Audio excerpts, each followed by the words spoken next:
Okay, आज का हमारा चैप्टर स्टार्ट करते हैं। तो मैं बात करूंगा, आज जो हम क्लास स्टार्ट कर रहे हैं वो क्लास है 10th, चैप्टर 2 साइंस 1।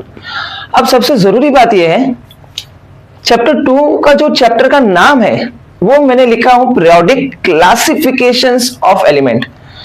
अब पीरियोडिक क्लासिफिकेशन ऑफ एलिमेंट, तो ये चैप्टर का नाम अगर तुम समझ लो ना तो तुमको ये समझ में आएगा कि चैप्टर्स के बाकी टॉपिक्स में क्या बोला है और क्यों बोला है। क्योंकि चैप्टर का नाम समझना मतलब तुमको हिंट मिल जाना, ये चीज का इशारा मिल जाना कि चैप्टर में तुम पढ़ने क्या वाले हो, वो भी हर टॉपिक में। बराबर?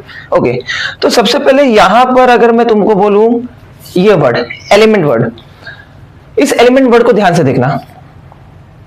एलिमेंट वर्ड उस चीज को बोला जाता है जो ग्रुप ऑफ एटम से बने, वो भी सेम टाइप के। सिंपल अगर एग्जांपल दूं तो मैं कहता हूं कार्बन। मान लो कि मेरे पास, इसको कार्बन मान लो, ठीक है, एग्जांपल ये कार्बन है। अब ये कार्बन एलिमेंट के अंदर जितने भी एटम्स है वो सारे के सारे एटम सेम टाइप के, उसकी प्रॉपर्टीज, उसका क्लासिफिकेशन, उसके बिहेवियर एक्सेट्रा एक्सेट्रा एक्सेट्रा सब कुछ सेम है। तो मैं बोलूंगा, मान लो मेरे पास एक कार्बन का एलिमेंट है, जस्ट एग्जांपल, बराबर, और उसके अंदर जो एटम्स है, ये जितने भी एटम्स मैंने ड्रॉ किया हूं ये सारे के सारे एटम सेम टाइप के। तो मैं बोल सकता हूं एलिमेंट उसको बोला जाता है जिसके अंदर के सारे एटम सेम टाइप के होते हैं। बराबर? ओके, लेकिन तो मैंने क्या देखा, और उस समय जो साइंटिस्ट थे उन्होंने भी ये चीज देखा, क्योंकि उनकी वजह से ऑब्वियसली हमें पता चला है। उन्होंने ये देखा था साइंटिस्टों ने कि हमारे पास जो एलिमेंट्स हमें मिल रही है 118 एलिमेंट्स, कुछ एलिमेंट्स के बिहेवियर सेम है, बाकी कुछ ग्रुप्स ऑफ एलिमेंट्स के बिहेवियर सेम है, और बाकी कुछ ग्रुप्स ऑफ एलिमेंट्स के बिहेवियर सेम है।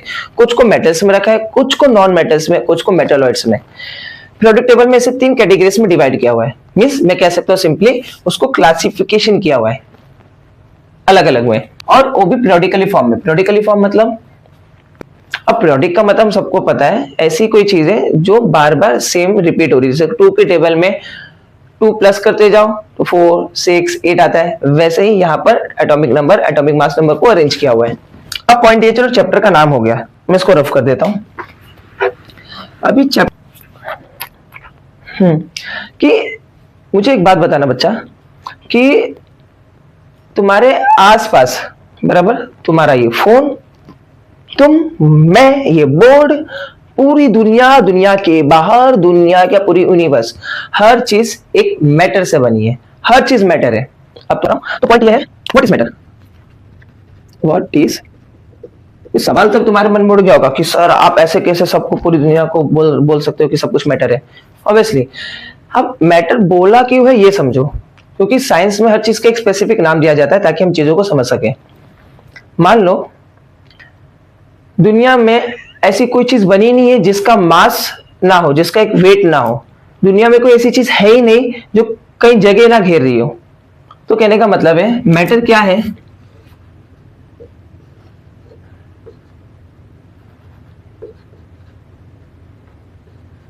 ऑक्यूपाइज स्पेस, बराबर, और मास। अगर मैं एग्जांपल लेता हूं, मेरे हाथ में जो मार्कर है इसी से स्टार्ट करता हूं, डिन डिन डिन डिन। ओके, तो ये जो मार्कर है, ये मार्कर का एक वेट है, बराबर। अब आसपास की जो खाली जगह है, इस खाली जगह में अगर इस मार्कर को रख दूं तो ये मार्कर ने यहां पर जगह घेर लिया, तो मार्कर ने ऑक्यूपाई किया स्पेस, ये स्पेस को इसने कवर कर लिया, जगह घेर रहा है। दूसरा इसका मास है, तो ये मैटर है। मैं, तुम, हमारा भी एक मास है, ऊपर से हम जगह घेर रहे हैं। यहाँ पर देखो कितनी खाली जगह, लेकिन यहाँ पर हमने बैठ गए तो यहाँ की जगह हमने घेर ली, तो हम भी मैटर है। तो दुनिया में ऐसी कोई चीज है नहीं जिसको मैटर ना बोले, हर चीज मैटर है। अगर मैं एक तुमको सवाल पूछूं, गैस, जरा सोचना गैस मैटर है कि नहीं है? हाँ, यस, ये भी मैटर है। जस्ट फॉर एग्जाम्पल, तुम्हारे पास बलून है, बराबर, उस बलून में ये जो गैस आसपास है, इसी गैस को तुम बलून में भरोगे तो बलून देखो फूलता जाता है। इसका मतलब जितनी हवा तुम भर रहे हो, बलून उतनी फूल रहा है, उतना बड़ा हो रहा है। इसका मतलब वो स्पेस घेर रहा है, वो जगह घेर रहा है, जैसे जैसे हवा भर रहे हो, तो occupying space, first deal. Next, अब बलून में तुम हवा भर रहे हो तो उसका वेट हल्का था, और हवा भरे तो वेट बढ़ गया, और हवा भरे तो वेट और बढ़ गया, तो फील होता है, हल्का सा महसूस होता है। तो मैं बोल रहा भाई गैस भाई उसका भी वेट होता है, तो इससे प्रूफ होता है दुनिया में हर चीज मैटर है। ओके, लेकिन उसके कुछ तो टाइप्स होंगे ना, तो मैं काम करता हूं इसके टाइप्स के बारे में बताता हूं। what are the types of metals? तो सबसे पहला टाइप आ गया हमारे पास सॉलिड। सॉलिड का दूसरा क्या है? लिक्विड। लिक्विड के बाद गैस। मैंने एक फोर्थ स्पेस भी खाली रखा हूं, यहां पर क्या आ सकता है?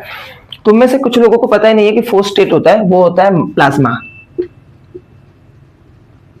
ठीक है, प्लाज्मा क्या है ये थोड़ी देर बाद में बताता हूं, लेकिन अभी के लिए सॉलिड, इन तीन चीजों पे ध्यान देते हैं, क्योंकि ये समझेगा तभी वो समझेगा।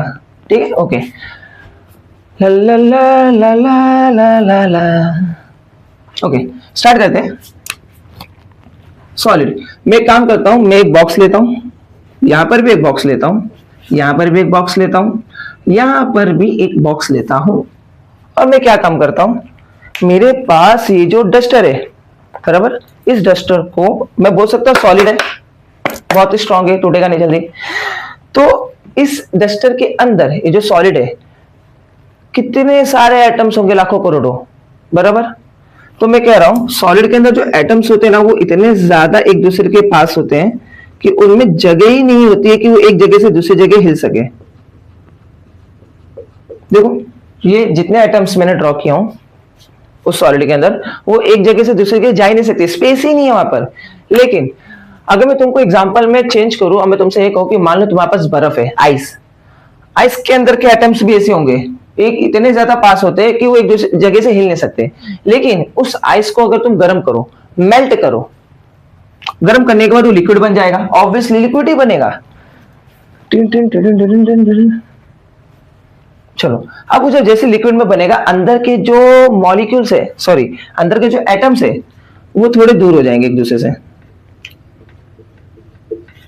ठीक है, तो क्या हो जाता है ना, ये जो एटम्स है इनको जगह मिल रही है यहां से पास होने की, देखो बीच में कितनी सारी जगह खाली है, तो स्लाइड होकर वो निकल जाते हैं आराम से।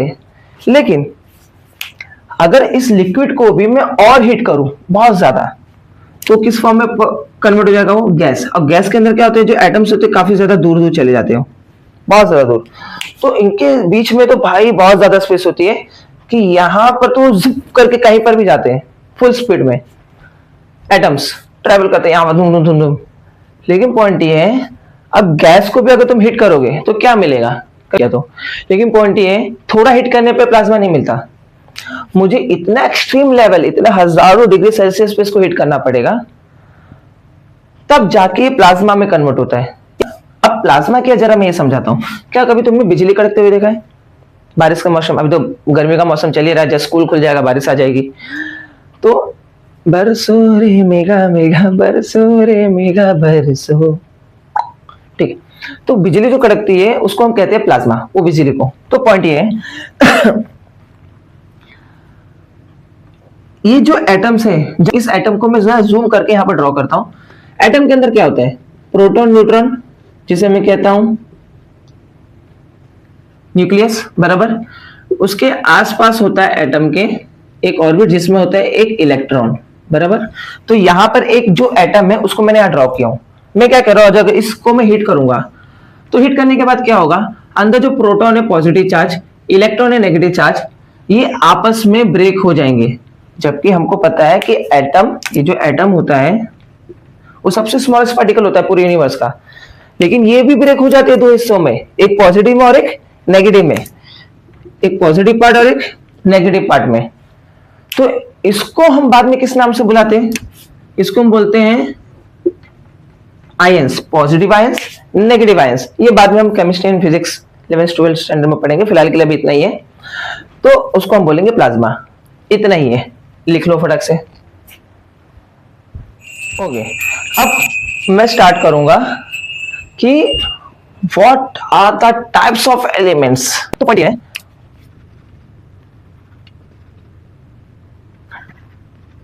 What are the types of elements. ठीक है, अब ये टॉपिक स्टार्ट करने से पहले मैं सिंपल बता दूं एलिमेंट्स के बारे में। मैंने चैप्टर के नाम में ही तुमको बता दिया था कि एलिमेंट का मतलब क्या, व्हाट इज एलिमेंट।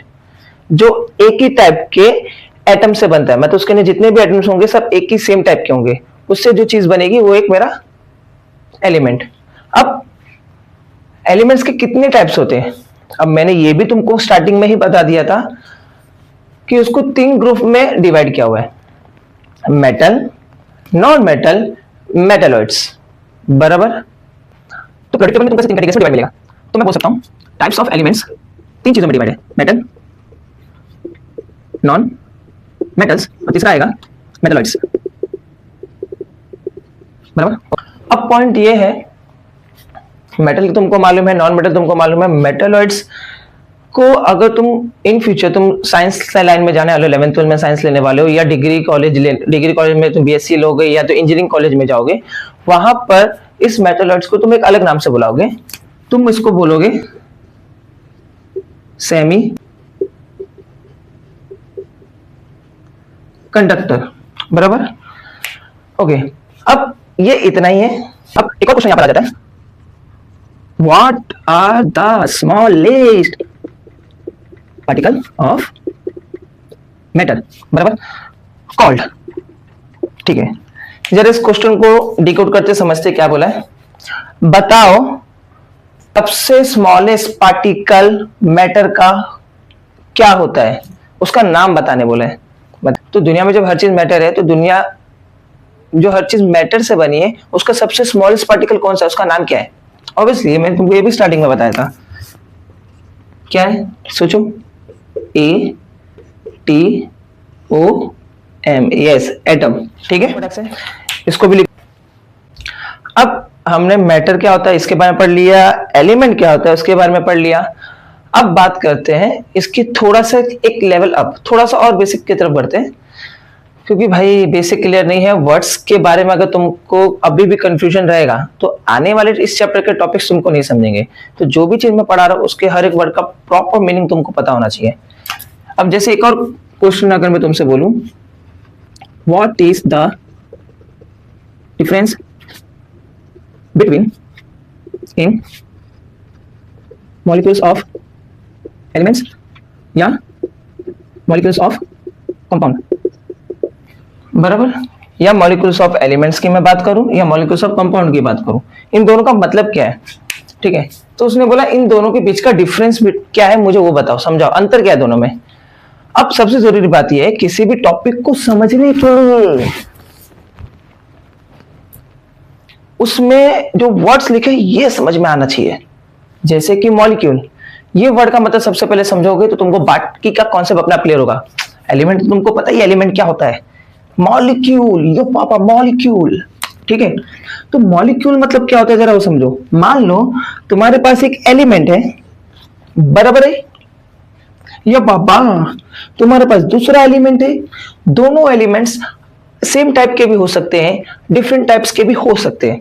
तो मान लो तुम्हारे पास एक एलिमेंट यहां पर भी है बाबा, एक एलिमेंट यहां पर भी है बाबा। मैं बोल रहा हूं ये कार्बन एलिमेंट है, बराबर। यहां पर मैं बोल रहा हूं ये हाइड्रोजन एलिमेंट है,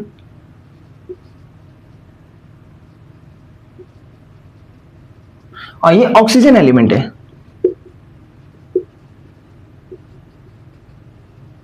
बराबर है। तो ये दोनों के दोनों कार्बन एलिमेंट है बाबा, और ये दो डिफरेंट एलिमेंट्स है।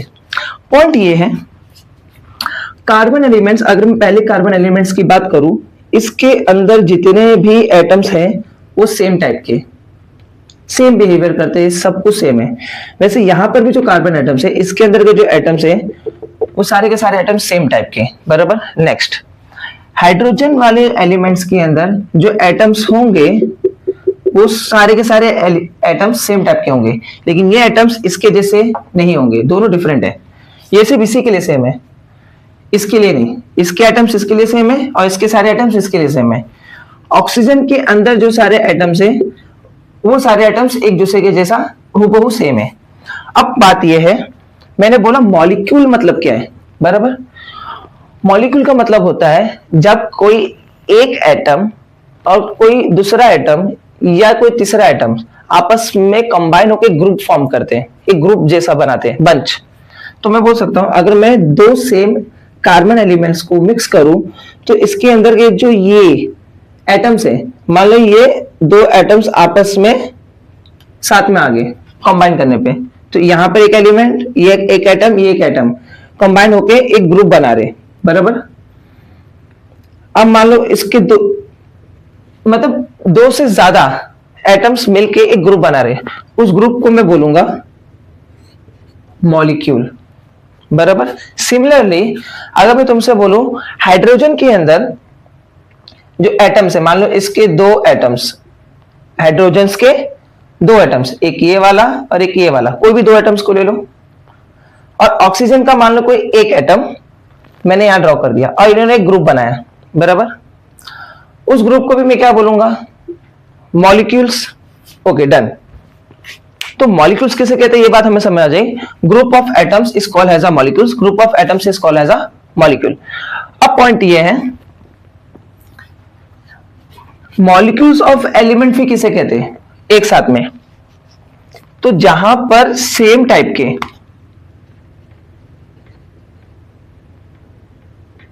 सेम टाइप ऑफ एटम्स, जिसके अंदर same type of atoms group बनाते हैं, वैसे टाइप के मॉलिक्यूल्स को कहते हैं मॉलिक्यूल्स ऑफ एलिमेंट्स, बराबर। जहां पर सेम टाइप के एटम्स ग्रुप नहीं बना रहे, दो हाइड्रोजन के हैं, बराबर, दो हाइड्रोजन के हैं, एक ये, दो हाइड्रोजन के और एक ऑक्सीजन का यहां पर, तो यहां पर दो अलग अलग एटम्स कंबाइन हो रहे हैं, तो मैं इसको बोलूंगा मॉलिक्यूल्स ऑफ कंपाउंड। समझ में आया? अब पॉइंट ये, कंपाउंड किसे कहते हैं? कंपाउंड का मतलब होता है जब हम दो डिफरेंट एलिमेंट्स के एटम्स को कंबाइन करते हैं तो उसको हम बोलते हैं कंपाउंड। क्लियर है? और जब वो कंबाइन होकर ग्रुप बनाता है तो उसको हम बोलते हैं मॉलिक्यूल। तो कंपाउंड्स के मॉलिक्यूल्स, मतलब ये जो कंपाउंड बना है यहाँ पर, कॉम्बिनेशन जो बना है, उस कॉम्बिनेशन को हम क्या नाम से बुला रहे हैं? वाटर मॉलिक्यूल्स, बराबर। अब वैसे डिफरेंट डिफरेंट चीजों में देखने मिलेगा। अब पॉइंट ये है मॉलिक्यूल वर्ड सॉलिड के लिए इस्तेमाल होता नहीं है, वो सिर्फ लिक्विड एंड गैस फॉर्म के लिए ही मॉलिक्यूल वर्ड का इस्तेमाल किया जाता है। क्लियर है इतना? मैं फिर से रिपीट कर रहा हूं, मॉलिक्यूल वर्ड मोस्ट ऑफ तुम्हें साइंस 1 के टेक्स्ट बुक में लिक्विड एंड गैस के लिए ही यूज होता हुआ नजर आएगा। मोल, मॉलिक्यूल्स, मोलार्स, ध्यान में रखना, सॉलिड के लिए नहीं। ठीक है, इसे भी फटाफट लिख लो। ओके, मैंने बोर्ड पे पहले से तुम्हारे बेनिफिट के लिए, तुम्हारे थोड़ा इजी अंडरस्टैंडिंग के लिए मैंने सारी चीजें लिख के रख दिया हूं। अब पॉइंट है कि पॉइंट वाइज इन चीजों को समझते हैं। मैं एक ही बात कहूंगा, इस चैप्टर में मेरे किसी भी वीडियोस को तुम उठा के देखोगे, टेक्स्ट बुक में जो जो पॉइंट लिखा हुआ है वो भी point wise, word to word, point wise मैं चीजें तुमको एक्सप्लेन कर रहा हूं और वही चीज हैज अ नोट्स मैं तुमको बोर्ड पे लिख के दे रहा हूं। तो आप टेक्स्ट बुक पढ़ो या मेरे नोट्स पढ़ो, बात एक ही है, क्योंकि उसके सारे इंपॉर्टेंट वर्ड्स मैंने बोर्ड पे लिखा हूं, जो उस टेक्स्ट बुक में लिखा है वो भी पॉइंट वाइज। ठीक है, ताकि तुम्हें नोट्स बनाना ना पड़े, तुम इजीली यहां से पढ़ पाओ। तो टेक्स्ट बुक अपने पास रखो, कभी भी मेरे वीडियोस को तुम देख रहे हो तो टेक्स्ट बुक पास में रखो, लाइन पढ़ते जाओ और देखते जाओ कि वही स्टेप बाय स्टेप मैं पढ़ाया जा रहा हूं, लाइन टू लाइन। जैसे जैसे टेक्स्ट बुक में लाइंस कंटिन्यू होती जाएंगी वैसे वैसे मेरे पॉइंट्स आते जाएंगे। क्लियर? ओके। क्योंकि प्रॉब्लम ये होती है ना, आप जब भी कोई टॉपिक पढ़ते हो तो आप वीडियोस में देख लिए, क्लास में, कॉलेज, स्कूल में आप बैठे हो, लेक्चर्स देख रहे हो, तो चीजें आपको समझ में आ रही है वहां पर, लेकिन जब टेक्स्ट बुक ओपन करके पढ़ते हो तो ब्लैंक हो जाते हो। अरे समझ, मुझे टॉपिक तो समझा था क्लास में, लेकिन अभी मैं पढ़ रही हूँ तो मुझे कंफ्यूजन हो रहा है, मैं पढ़ रहा हूँ तो मुझे कंफ्यूजन हो रहा है, बिकॉज ऑफ टेक्स्ट बुक में जो चीजें लिखी है वो थोड़ा डिफरेंट वे में लिखा होता है, हालांकि वही है। तो पॉइंट ये, मैं इसलिए तुम्हारा काम आसान करने के लिए मैंने टेक्स्ट बुक के पॉइंट्स के अकॉर्डिंग लिखा हूँ। ठीक है, ध्यान से देखना, टेक्स्ट बुक ओपन करके रखो, उसमें देखते रहो। क्लासिफिकेशन ऑफ एलिमेंट्स में जो पहला पॉइंट लिखा है टेक्स्ट बुक में, सेकंड पैराग्राफ चेक करना टेक्स्ट बुक, तो वहां पर बोला है जो मेरे पास जो एलिमेंट है, एलिमेंट्स के अंदर जैसे कार्बन एलिमेंट, हाइड्रोजन एलिमेंट, कोई भी एलिमेंट के बारे में देख लो, उस एलिमेंट के अंदर जो एटम्स होते हैं वो सारे के सारे एटम्स एक दूसरे के जैसे सेम होते हैं, उनका बिहेवियर, उनकी properties, everything are same, all atoms are one type. अब बात करेंगे उसके सेकंड पॉइंट में। हम जानते हैं आसपास की सारी दुनिया, हिंदी में हम इसको दुनिया बोल रहे हैं, लेकिन साइंस की भाषा में, साइंटिफिक लैंग्वेज हम इसको क्या बोलेंगे, साइंटिफिक वर्ल्ड। तो इस साइंटिफिक वर्ल्ड में आज के टाइम पे हमारे पास 118 एलिमेंट्स मौजूद है और जिसके बारे में हमें पता है, बराबर। लेकिन ये तो अभी की बात होगी। पहले के जमाने में अगर मैं बात करूंगा, अभी 2026 चल रहा है, 2026 बराबर ईयर चल रहा है, मैं बात करूंगा 1800 ईयर्स, वो साल की बात कर रहा हूं मैं। अगर मैं तुमसे बात करूं तो उस समय ये ईयर में जो हमारे साइंटिस्ट थे पूरे वर्ल्ड के, उन्होंने सिर्फ 30 एलिमेंट्स को ही डिस्कवर कर पाए थे, ढूंढ पाए थे, उनको सिर्फ उतना ही पता था। अभी तो फिलहाल हमें 118 एलिमेंट्स पता है, लेकिन उस समय हमें सिर्फ 30 एलिमेंट्स के बारे में ही पता था। लेकिन हमारे जो साइंटिस्ट थे, जैसे जैसे समय बीतता गया, in the course of time, जैसे जैसे समय बीतता गया, उन्होंने रिसर्च किया, स्टडीज की, बहुत सारी चीजों पर पढ़ाई की, तो उन्होंने क्या देखा, उनको और बहुत सारे नंबर ऑफ एलिमेंट्स मिले। मतलब 30 एलिमेंट्स के अलावा उनको और एलिमेंट्स मिले, बराबर। अब पॉइंट ये है कि जब उनको और एलिमेंट्स मिले, 30 एलिमेंट्स इधर थे, और एलिमेंट्स मिलने के बाद उन्होंने क्या किया, सारे एलिमेंट्स के ऊपर स्टडी की, हर एलिमेंट्स के प्रॉपर्टीज, हर एलिमेंट्स के क्वालिटीज, हर एलिमेंट्स का बिहेवियर स्टडी किया और सारी इंफॉर्मेशन गैदर किया। तो मोस्ट से ज्यादा इंफॉर्मेशन उन्होंने गैदर किया ताकि वो ये पता लगा पाए कि जो प्रॉपर्टीज है एलिमेंट्स की वो कैसे टाइप की है, उसके अकॉर्डिंग। तो साइंटिस्ट ने जब स्टार्ट किया स्टडी करना कि क्या पैटर्न है उसमें, मतलब जैसे aluminium, copper, gold, silver, iron, निकल, ये सब लोहे है, लोहा, मेटल। तो इसका एक ग्रुप बनाया, तो ये पैटर्न मिला, ये सब मेटल है लेकिन अलग अलग प्रॉपर्टीज के साथ, कुछ प्रॉपर्टीज मैच हो रही, सब नहीं, तो उसका एक ग्रुप बनाया, तो ये पैटर्न मिला था। फिर उसके बाद हमको मिला प्लास्टिक वाले मटेरियल्स, नॉन मेटल्स के, उसमें भी 10-12 कुछ एलिमेंट्स ऐसे थे जो नॉन मेटल्स के बिहेवियर शो कर रहे हैं, लेकिन कुछ चीजें उनको अलग करती थी।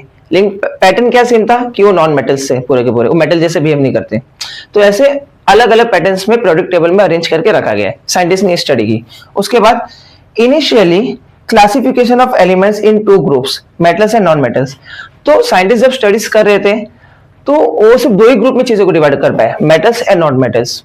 कौन सी ईयर की बात हो रही है, 1800 ईयर से लेके कुछ साल बीते थे, बस ज्यादा से ज्यादा 6 साल 7 साल, बराबर। अब पॉइंट ये है कि जब साइंटिस्टों ने और ज्यादा स्टडी की तो उनको एक और ग्रुप मिला, जैसे मेटल एंड नॉन मेटल, उसका इनको तीसरा ग्रुप मिला मेटलॉइड। ओके, ठीक है। अब यहां पर जो मैंने तुमसे कहा था मेटल, नॉन मेटल थोड़ी देर पहले यहां लिखा था मैंने, उसको अभी मैंने रफ कर दिया। साइंटिस्टों ने और ज्यादा स्टडी की और उनको एक तीसरा ग्रुप मिला। लेटर ऑन उनको एक और क्लासिफिकेशन में एक और ग्रुप मिला, कुछ एलिमेंट्स ऐसे मिले जो मेटलॉइड्स के बिहेवियर शो कर रहे थे, जो मेटल जैसे भी थे और नॉन मेटल जैसे भी थे, दोनों की प्रॉपर्टी शो करने वाले एलिमेंट्स को हमने नाम दिया मेटलॉइड्स। तो इस तरीके से ये सारी चीजें हुई थी। लेकिन पॉइंट ये है, मैं जब तुमसे बात कर रहा था 1800, उस समय सिर्फ 30 एलिमेंट्स ही हमारे साइंटिस्ट ढूंढ पाए थे। लेकिन वो टाइम से लेके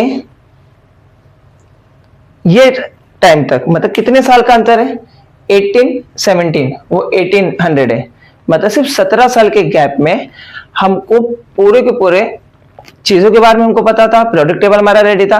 लेकिन वहां पर एक साइंटिस्ट था, डोबर राइनर। डोबर राइनर एक साइंटिस्ट था, और साइंटिस्ट कोई अच्छा नहीं था भाई, सबके सब पागल होते, सरदर्द, वो ये बना के जाते तो हमको पढ़ाना पड़ता है, तुमको पढ़ना पड़ रहा है, सिंपल सी चीज है।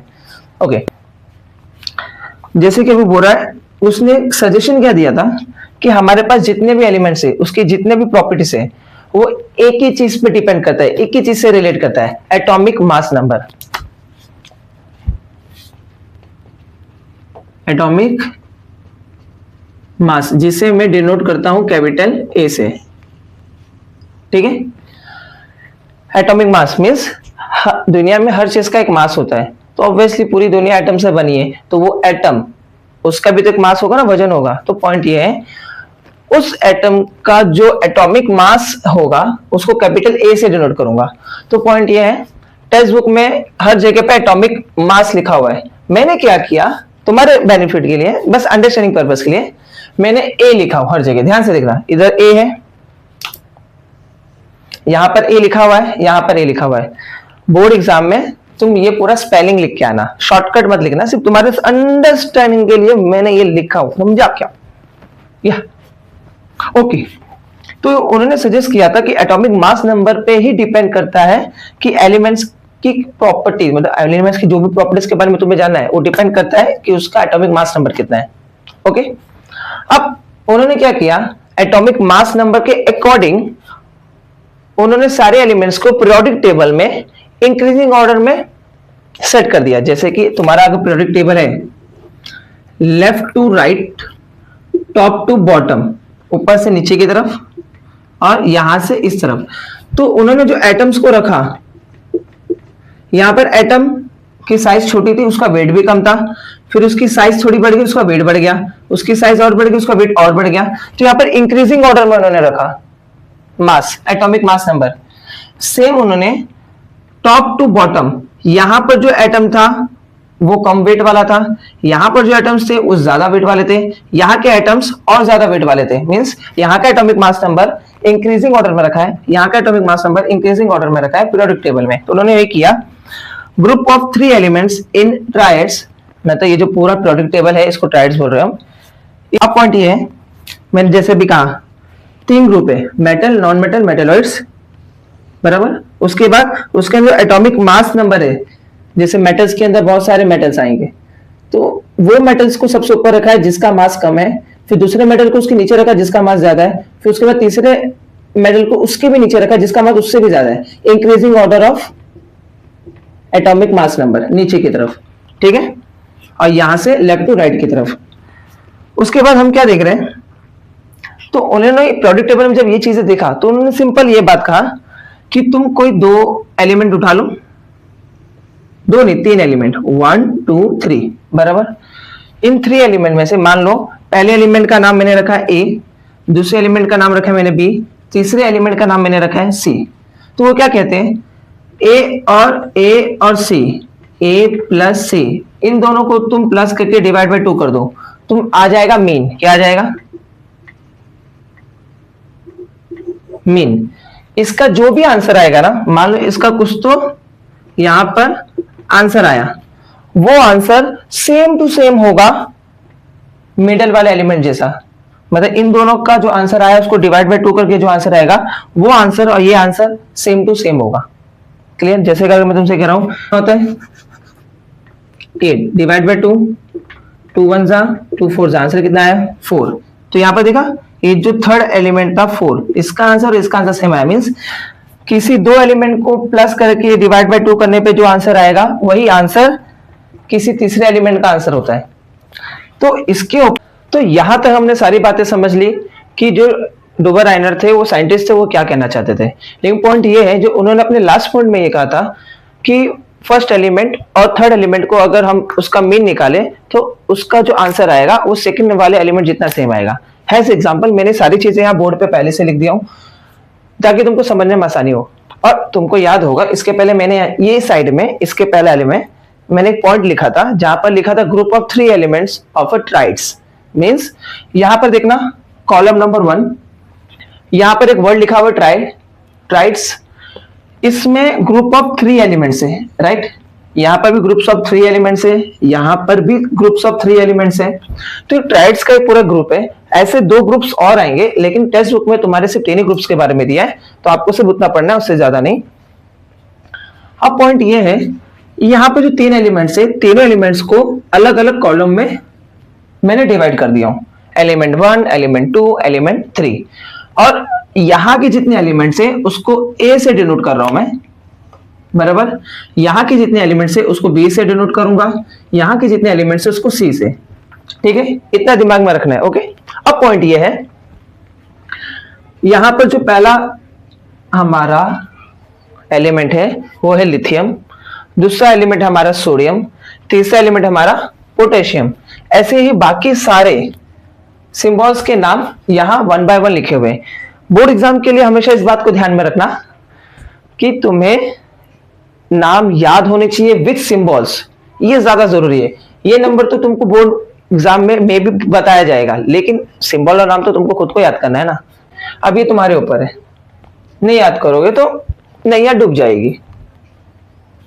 ओके, तो मैं कहां पर था, मैं ये कह रहा था डोबर-आइनस का ये कहना था कि जो मेरे पास फर्स्ट एलिमेंट है, बराबर, element number first lithium, lithium क्या है मेरा Li, तो मैं बोल सकता हूं ए किसको माना है, लिथियम को, बराबर। तो यहां पर ए देखो यहां पर है लिथियम, प्लस सी किसको माना है, पोटेशियम, क्या दिया है के, लिख दिया के, डिवाइड बाय 2 बी यहां पर क्या है सोडियम, तो मैं बोल सकता हूं सोडियम, बराबर। अब पॉइंट ये है, ये जो मैं निकाल रहा हूं ये मीन है, क्या है ये मीन, तो ये जो मैं निकाल रहा हूं यहां पर आंसर ये मीन है, ठीक है। अब बात इतनी है, मैं यहां पर जब देख रहा हूं ये सारी चीजें और यहां पर सारे वैल्यूज को पुटअप करूंगा, लिथियम का क्या है यहां पर 6.9 प्लस का क्या आएगा, प्लस के का यहां पर क्या आएगा, के का है 39.1 डिवाइड बाय 2। अब इसको पुटअप करने के बाद वैल्यूज, इसको अगर हम सॉल्व करेंगे, यहां पर क्या दिया है 6.9, यहां क्या दिया 39.1, बराबर। अब जरा ध्यान से देखना, इसको मुझे प्लस करना है, 1 प्लस 9 कितना होता है 10, 0 इधर 1 इधर, पॉइंट्स के नीचे आ जाएगा पॉइंट्स, बराबर है। उसके बाद 9 प्लस 1 एंड 6 16, 1 इधर, 3 प्लस 1 4, 46.0, तो हम क्या बोलेंगे राउंड फिगर 46, बराबर। अब मींस इसका जो मेरा आंसर आ रहा है वो आ रहा है 46 डिवाइड बाय 2, बराबर है। तो ये जैसा यहां लिखा था मैंने सेम ऐसे डिस लिख दिया, इसका आंसर 46 आया, डिवाइड बाय 2 लिख दिया मैंने। उसके बाद 2 1 जा 2 2 जा 4, बराबर, 2 3 जा 6, आंसर कितना है 23। तो यहां पर मुझे जो मीन मिला है सोडियम का वो मिला है 23। अभी जरा ध्यान से देखना, सोडियम कितना मिला है 23, यहां सोडियम कितना है 23 है वहां पर, तो हेंस प्रूफ, यही तो वो प्रूफ करना चाहते थे, किसी दो चीजों को मीन निकालो तो जो सेकंड वाला रहेगा उसका आंसर इन दोनों के मीन के इक्वल टू में होगा, तो हेज इट इज मेरा आंसर सेम आया। सिमिलरली अगर तुम इसके लिए करोगे, इन दोनों को प्लस करो डिवाइड बाय 2 करोगे तो ये आंसर आएगा, इन दोनों को प्लस करो डिवाइड बाय 2 करोगे तो ये आंसर आएगा, ये फॉर्मूला लगाने से। तो ये फॉर्मूला थोड़ा इंपॉर्टेंट है, बोर्ड एग्जाम के लिए याद रखना, ठीक है। कि ये जो मेथड इन्होंने निकाला था काफी ज्यादा मतलब यूजफुल था, सब चौंक गए सारे साइंटिस्ट, वाह क्या मेथड है। लेकिन जब साइंटिस्टों ने इस मेथड को और भी बहुत सारे एलिमेंट्स के ऊपर अप्लाई किया, जब ये तो सिर्फ 3 ग्रुप बने थे, group number 1, group number 2, group number 3, ऐसे 5 ग्रुप बने। लेकिन जब 5 से ज्यादा ग्रुप्स बनाने की बारी आई तो बाकी सारे एलिमेंट्स के लिए एप्लीकेबल ही नहीं हो रहा था ये मेथड। तो ये मेथड बाकी सारे एलिमेंट्स के लिए रॉन्ग प्रूफ हो रहा था, कुछ एलिमेंट्स के लिए राइट था, कुछ एलिमेंट्स के लिए रॉन्ग प्रूफ हो रहा था, जिसके वजह से इनकी इस मेथड्स को रिजेक्ट कर दिया गया और नहीं अपनाया गया। इसी के साथ मेरा ये लेक्चर होता है खत्म, मिलते हैं कल।